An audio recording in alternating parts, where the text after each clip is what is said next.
Un atto stupido, un'offesa gratuita, una mancanza di rispetto che offende l'intelligenza di chi l'ha compiuta.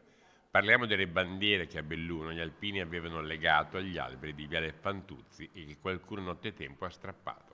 Fa male perché la bandiera è l'Italia, è vilipendio la bandiera. Per noi la bandiera è un simbolo, è una coscienza civica che rispettiamo, è l'onore che noi facciamo tutte le volte che facciamo un'attività, la facciamo con l'alza bandiera, per cui per noi rappresenta un grande valore, è uno dei valori degli alpini e quindi per noi è stato un grosso dispiacere che questo succeda. Un gesto che ha spinto anche il presidente della regione Veneto, Luca Zaia, a esprimere i propri sentimenti.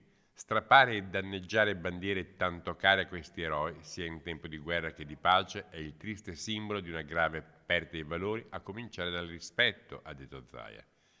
Dove ci sono gli alpini funziona sempre tutto a meraviglia, ha aggiunto invece il presidente della provincia di Belluno Roberto Padrin.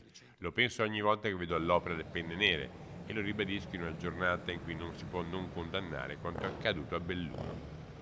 Educare i giovani ai valori alpini è l'antidoto alla perdita di senso civico, ha detto infine il sindaco di Belluno, Oscar De Pellegrin, condannando il gesto di ignoti che nella notte tra sabato e domenica hanno strappato le bandiere poste dagli alpini, sezione di Belluno, proprio nel fine settimana dell'assemblea annuale. E se questi sono ragazzate, e io non li considero ragazzate, avrei piacere che quei ragazzi si iscrivessero ai nostri campi scuola per capire qual è il valore della bandiera.